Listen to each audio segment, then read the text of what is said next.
안녕하세요. 과학기술 분야 이게 국가 발전에 정말 중요하잖아요. 네, 그렇죠. 핵심 동력이라고 할 수 있죠. 그런데 가끔 보면 왜 우수한 인재들이 이공계 쪽 진학이나 음, 관련 전문가 직종을 좀 망설일까 이런 생각 들 때가 있어요. 맞아요. 단순히 공부가 어려워서만은 아닐 수도 있다는 거죠. 네.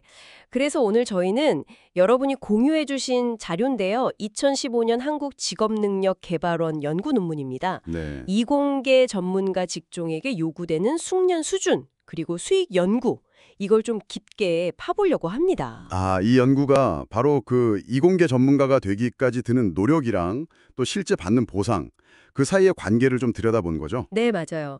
과연 그 노력만큼 보상이 따르는지 음, 데이터를 통해서요.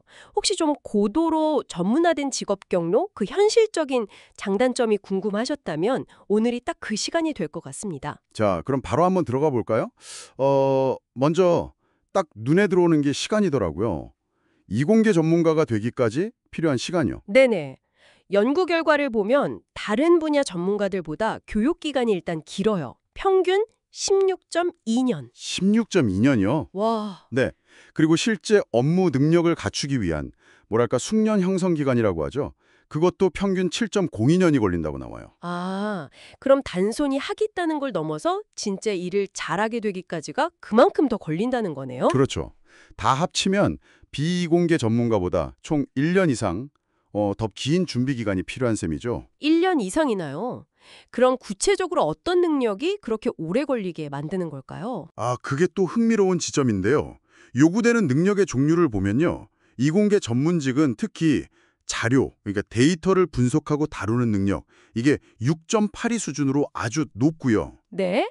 그리고 사물, things를 다루는 능력도 3.84 수준으로 상당히 높아요. 거의 최고 수준이죠. 아, 그러니까 기술적이고 분석적인 문제 해결에 영향을 집중해야 하는군요. 맞습니다. 반면에 사람, people 관련 능력 요구 수준은 4.76으로 상대적으로는 약간 낮아요. 특정 분야에 대한 고도의 집중력, 알겠습니다. 네, 그런 전문성을 요구하는 거죠. 자, 그럼 이렇게 더 오래 공부하고 또 고도로 특화된 능력이 필요하다면 당연히 보상도 더 높아야 하지 않을까요? 보통 그렇게 생각하잖아요. 네, 그게 상식적인 기대인데 그런데 여기서 진짜 좀 싶은 결과가 나와요. 맞아요. 정말 의외죠. 연구 시점인 2012년 기준으로 보면요. 이공계 전문가의 평균 월 급여가 약 393만 원이었어요. 네. 근데 비공계 전문가는 약 470만 원이었거든요. 오, 오히려 더 낫다고요? 네, 계산해 보면 한 83% 수준밖에 안 되는 거죠. 아니, 이게 어떻게 된 거죠? 뭔가 이유가 있겠죠? 네, 그래서 단순 평균 비교만 보면 좀 오해할 수가 있어요. 아, 그래서 이 연구의 진짜 중요한 점은 다른 요인들을 다 뭐랄까 통제하고 비교했다는 거예요. 다른 요인들이라면? 예를 들어서요? 개인의 학력이나 뭐 경력, 성별은 당연히 기본이고요. 거기에 더해서 그 직종에서 요구하는 교육 수준, 또 필요한 숙련 기간, 그리고 방금 얘기했던 그 직무 기능 수준까지 다 고려해서 임금을 다시 분석한 거죠. 아하, 그러니까 비슷한 능력이 필요한 다른 직종하고 제대로 비교를 해봐야 한다는 거군요. 네, 바로 그겁니다. 그래서 그 결과가 어땠냐면요. 네, 궁금하대요. 비슷한 수준의 높은 자료 처리 능력을 요구하는 그런 비이공계 전문가 직종과 비교를 했더니 이공계 전문가는 오히려 약 6에서 7% 정도 낮은 임금을 받는다는 결과가 나온 거예요. 네, 아니 능력 수준까지 다 맞췄는데도요. 네, 이걸 연구에서는 임금 페널티라고 부르더라고요. 그러니까 요구되는 숙련 수준을 다 감안해도 보상이 그만큼 따라오지 못한다는 의미죠. 와, 이건 정말 충격적인데요. 그럼 이 임금 페널티라는 게 모든 이공계 전문가에게 다 똑같이 나타나는 건가요? 아니면 좀 다른가요? 아, 그것도 더 자세히 들여다봤더라고요. 이 페널티가 소득 수준에 따라서 또 달라요. 소득 수준에 따라서요? 네, 연구진이 소득 분위별로 나눠서 분석을 했어요. 분위 회귀 분석이라고 하죠. 그걸 해보니까 소득 상위 그룹으로 갈수록요. 이 이공계 전문가의 임금 페널티가 오히려 더 커지는 경향이 보였어요. 더 커진다고요? 그건 무슨 뜻이죠? 그러니까 해당 분야에서 정말 잘 나가는 최상위권의 성과를 내는 그런 뛰어난 인재일수록 비슷한 수준의 다른 분야 전문가보다 상대적으로 더 낮은 보상을 받을 수 있다는 거죠. 격차가 더 벌어진다는 거예요. 위로 갈수록. 세상에, 정말 예상 밖인데요.